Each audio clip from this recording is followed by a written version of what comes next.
అసలు ఎవరు అడిగేద్దామా అడిగేద్దామా అడిగేద్దాం మా ఊరే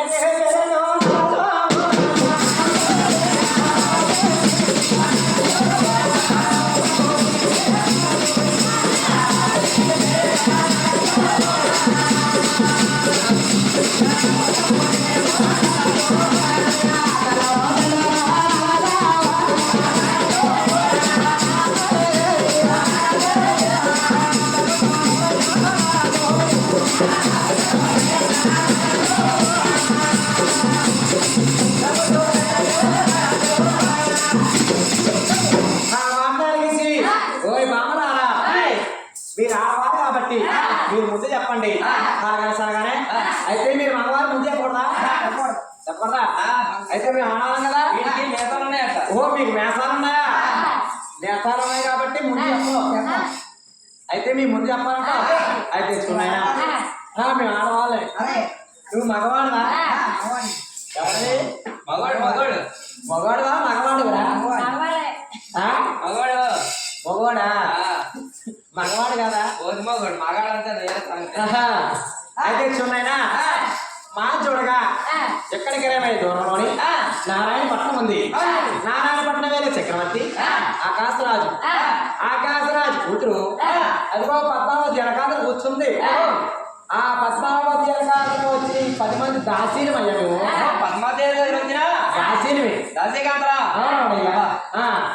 అయితే రాజా మా ఊరి పేరు చెప్పాం కదా ఇద్దరికి మీ ఊరి పేరు ఏం పేరయ్యా? ఊరు లేదమ్మా. ఊరు లేదా? అవునవును. నీ పేరేం పేరయ్యా? పేరు కూడా లేదు. ఊరేది పేరు లేదా? మరి తెలుసయ్యా తల్లిదండ్రులు కూడా లేరు. మరి పుట్టో నేను పుట్టలేదు. పుట్టలేదా? మాతో పాస్కలు ఆడతావా? అంటే కాదు దాంతో పెళ్ళి ఆడతాను కూడా మా దేవుడు పెళ్ళి ఆడతావా? నిజంగా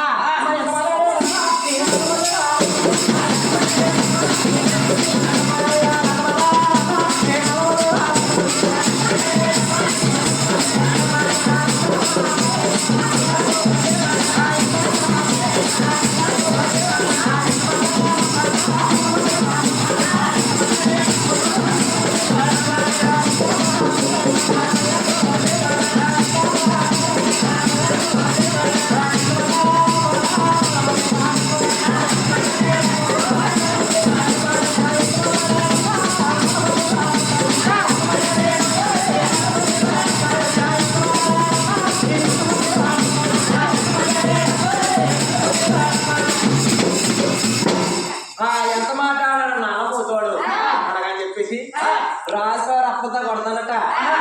కొడుతుంటే పద్మావతి మాట్లాలకిచ్చి కొట్టండి అన్నదట. కొట్టొద్దు అన్నదట. ఎందుకు అంటాడో అన్నదట. ఎందుకు అనలేదు అన్నదట. చక్కని పద్మావతి కూడా స్వామివారి వెనకడ కాలు వెళ్ళిపోతుంటే చక్కని పద్మావతి అలా మాట్లాడుతుంది. అలా మొత్తం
స్వామివారు వెళ్ళిపోతున్నాడు.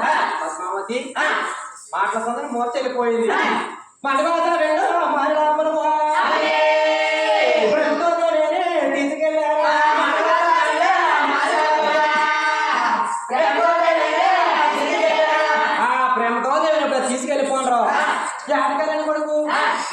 ఉన్నాడట.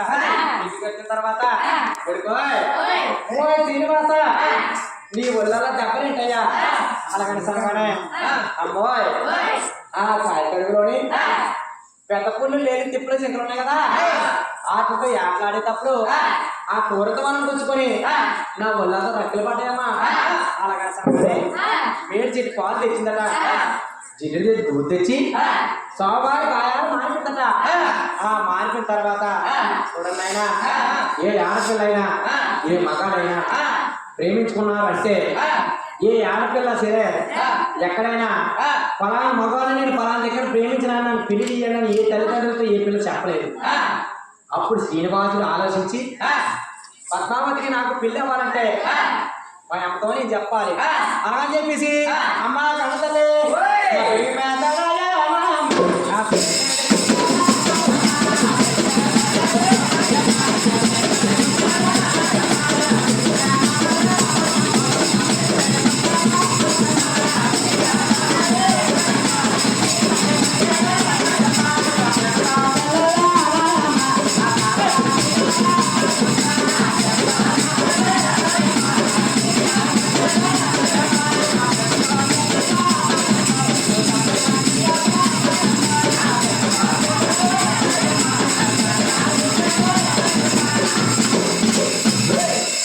పెళ్లి చేయాలి సరగానే ఇంకా ఈ పెళ్లి కావాలంటున్నావు కాబట్టి మన స్థలమే ముందు కాదయ్యా సరగానే అమ్మాయి